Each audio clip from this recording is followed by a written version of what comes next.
Hello YouTube, welcome again to another tutorial on FM receivers. It is a new series of tutorial made on the topic. You can find the tutorial, the lesson here. FM receivers. So go through the write-up.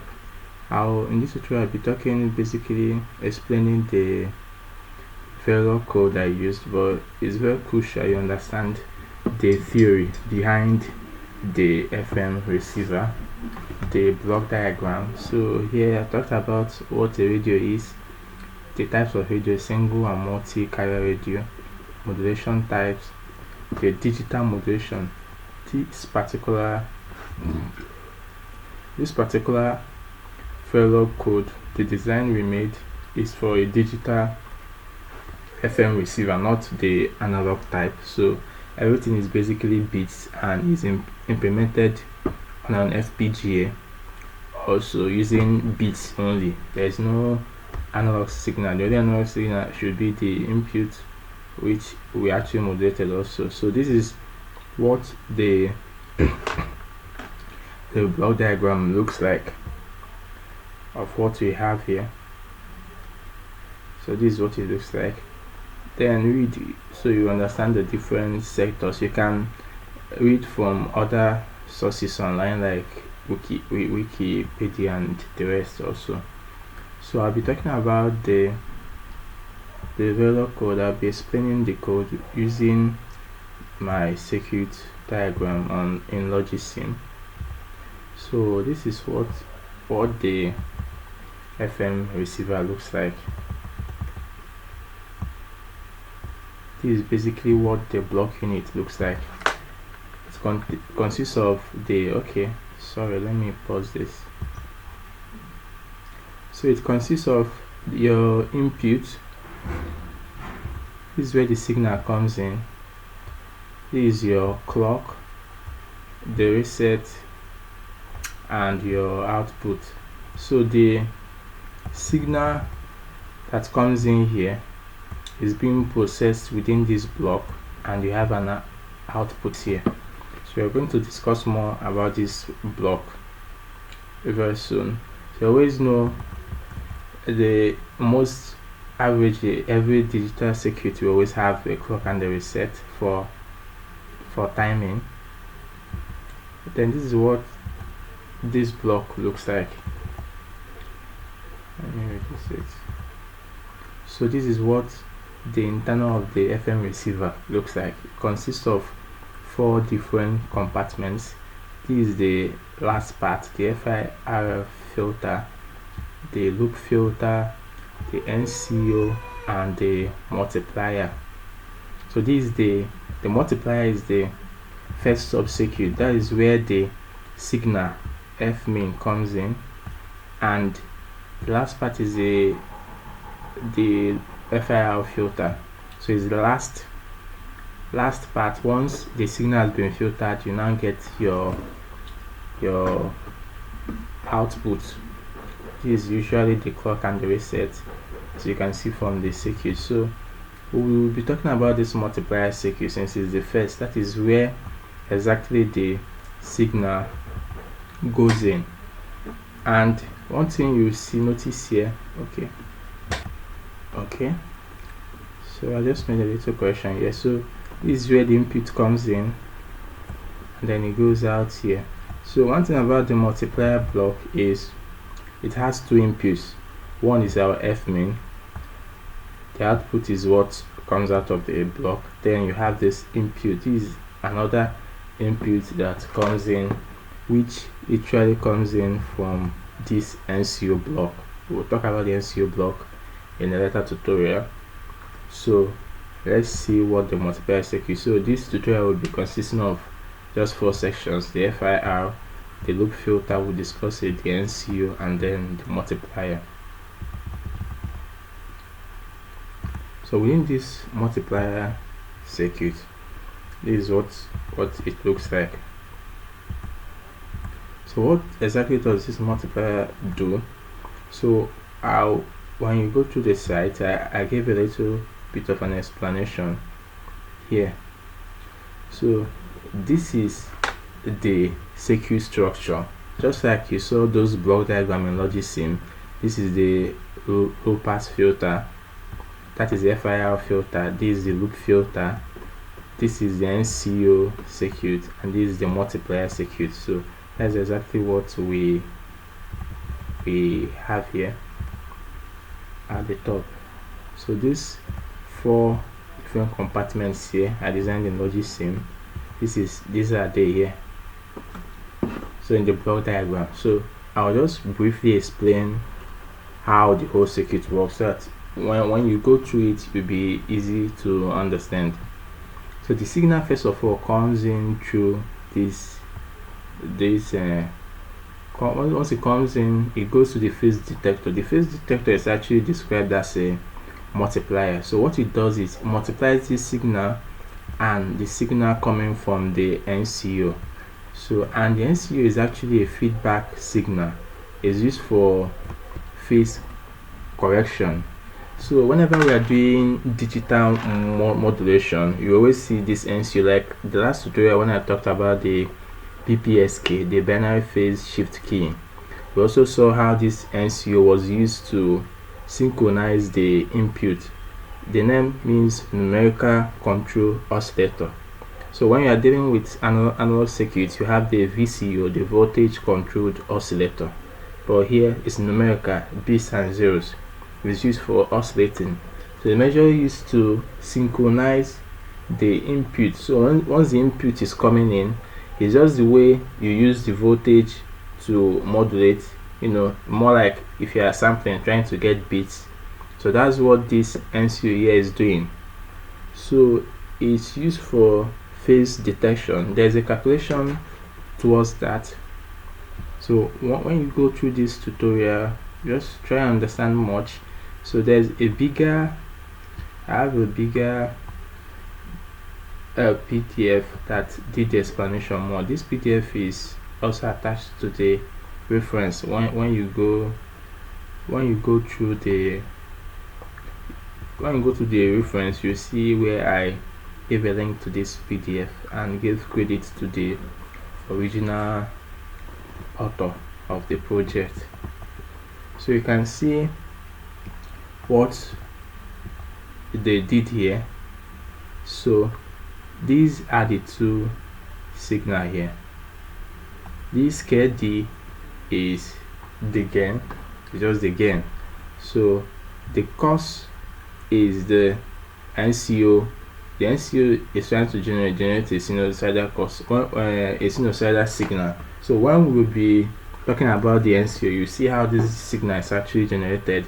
Now this sine Wn plus theta is that input signal, that is the F main. That is this F main is expressed here as this sine Wn plus theta. This is just the gain. Now this is the NCO input. So you multiply the two together. So it's used for phase error detection and also for synchronization. So when we're dealing with the NCO circuit, you see how it's generated. So this is the phase. Now this phase detector, this block diagram, is exactly what it looks like inside of it. This is just a D flip-flop for just a storage block. You will see it when we'll be dealing with it. Now this is the multiplier that multiplies our F main input signal and the output from the NCO to give us this output, which will be passed to the next stage.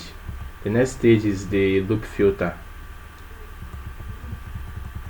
So just have it in mind for oscillation, the assumed oscillation for every digital circuit. We always use this NCO oscillator. So whether you're doing BPSK, QPSK, there have to be an oscillator there, and it's the NCO since it's a digital circuit. And usually a multiplier, you multiply it with the input signal. So once the input signal comes, you use the NCO to synchronize it. So is actually a sinusoid, but is expressed in bits.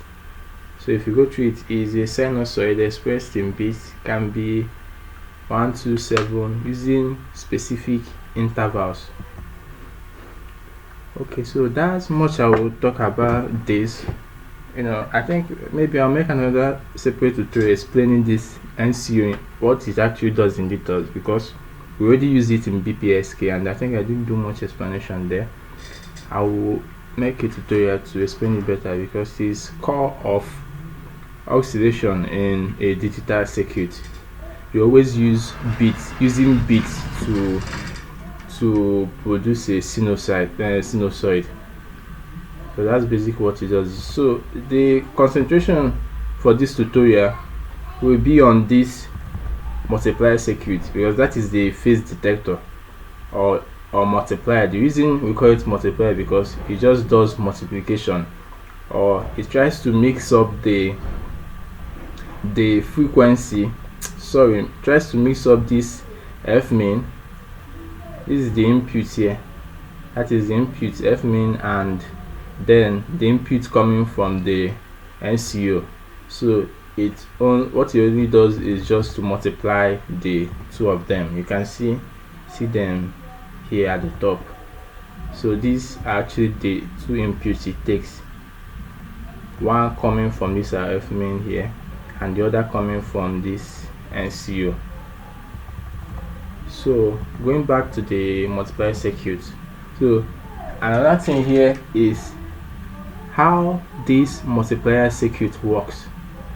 Now looking at it, you can see this is the output of the multiplication, this is the input from the NCO, this is the input from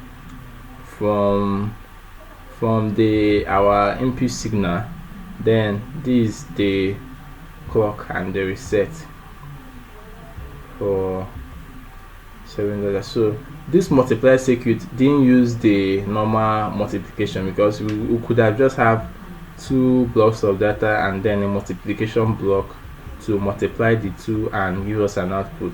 Rather, it uses what is described as Booth's algorithm. So one of the reasons we use Booth's algorithm for multiplication is the fact that it uses less number of blocks, and all the arithmetic operations like plus, minus, addition, division, multiplication and division are usually very stressful. They consume a lot of circuits. So a lot of people came up with different algorithms. So one of them is this Booth algorithm. I explained it on the website, actually. The website, how the Booth algorithm works. You can read it, but I'll just explain it based on the relationship with this tutorial, actually. So we go to through the site and read up the.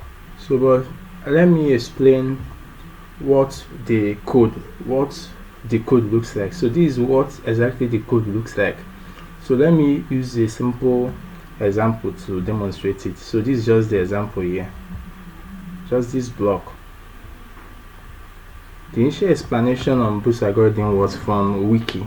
The basic explanation was from wiki, but based on this our circuit, this is how the Booth algorithm we use work. So consider two values you want to multiply, y and x. So one is the multiplier, the other is the multiplicand. So assume y is a multiplier. So now I'm going to divide that y is 1101. So starting from the LSB. Since y is 1001, so this is how you are going to spread them. I'm using this table of explanation. So the LSB is 1, then you first of all do 1, this is the LSB, then 0 and 1, this is 0 and 1, then 1 and 0, this is 1 and 0, 1 and 1, this is 1 and 1, then 0 and 1. So I assume another 0 to be here, so I'll tell you why. So after placing them within this block here, you just break them down in twos. So then you do for x. Now this is the x here, this for y. So now for x, you now do, if the LSB is 1, we need minus x. So minus x using 2's complement, x is 1011. This is what it looks like, and the total length of the bit will be x plus y. If you went to this tutorial, is x plus y. If y is 4 bits and x is 4 bits, 4 plus 4 is 8. So we extend it. Now you now extend it to a, since it's 1011 here, it will now be 0 0 0 0 1 0 1 1. So you now do, remember the catch, if it's 1 you do minus x. If the LSB is 0, you leave x as it is. So now this is the initial value. Now in 2's complement will be 1 1 1 1 0 1 0 1. So that is what you have here. So the next one is 0 1. So if it's 0 1, you leave x as it is. So remember this is equal to x. Now this is equal to minus x. This is minus x, this is x. So now it's 0 1. Now you leave we have x, leave x as it is. The next one is 1 0, is going to be negative x. So negative x is this one here. So this is it here. And while you are doing it, you are literally shifting it. I'll see explain that later. Then if it's 1 1, you put 0. If it's 0 1, remember you leave it as x. So now you will be placing them in a order like this. Let me remove all this. Now this is the order. First one this way,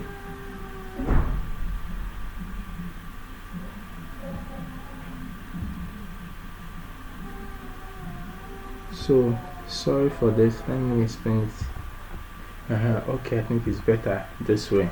So if you ever have 1 1 or 0 0, you now give it all zeros. If you have a 1 0, you give the negative value of x. But if you have a 0 1, you leave x as it is. So that is the catch, the boost algorithm which we implemented. So at the end you place them like this way, or losing 1 bit as they go down, or losing 1 bit as they go down. Then you add them. So at the end of the calculation, you get this as the final value. So I'll show you how I implemented this in Logisim. So first of all, let's try a sample calculation here. I'm using this.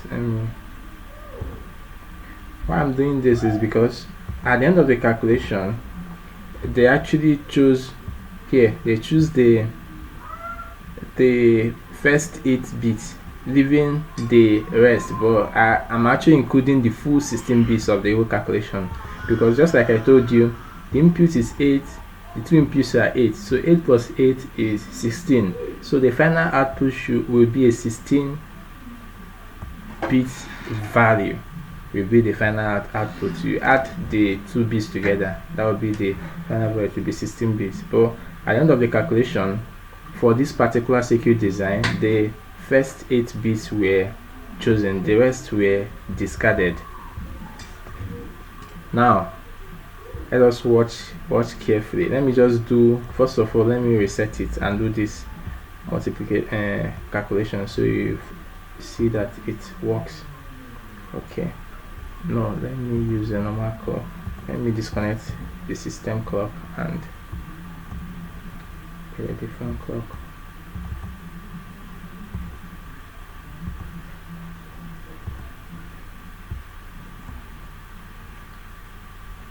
So keep your eye on this. This is the full output here. This is a truncated output that was used for the design, and this is the full output. Let me reset again. So the actual fact is, even if I reset it, now let me turn it on. Let me reset it. So here is 0 0. The output here is 0 0. Let me remove the reset. So you can actually confirm this. Sorry. So I can actually confirm this as a product of this and this. So this is my digital calculator here. So a calculator. So you can see where I did that multiplication. So this actual circuit works. So you can actually use this as a circuit for multiplication. I actually made it a little bit extensive by adding the RAMs. Okay, so let me try by adding the RAMs that is based on this particular circuit. So you can actually do away with all these RAM here, with all the RAM, and it will still work fine. So it will no longer be a combinational. It will not be a combinational circuit rather than a sequential circuit as used for this tutorial. So this is what we are actually implementing. So let me zoom part of it so you see.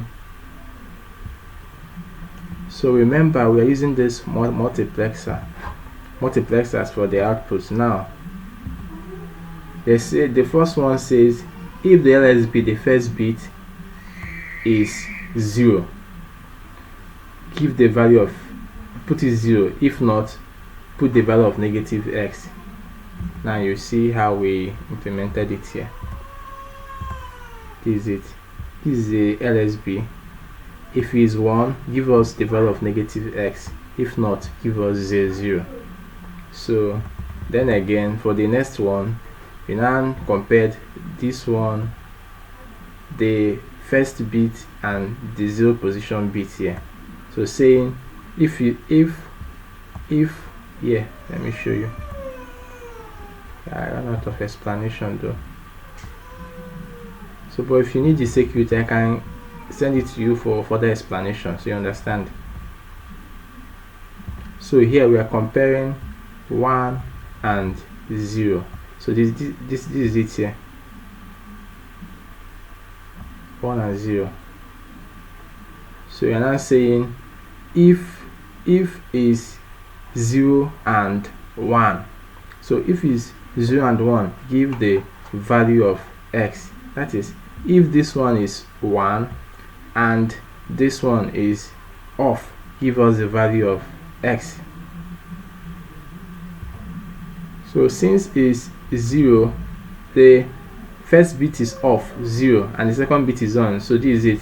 Here now is off, that would be this, and the next one is on, that would be this.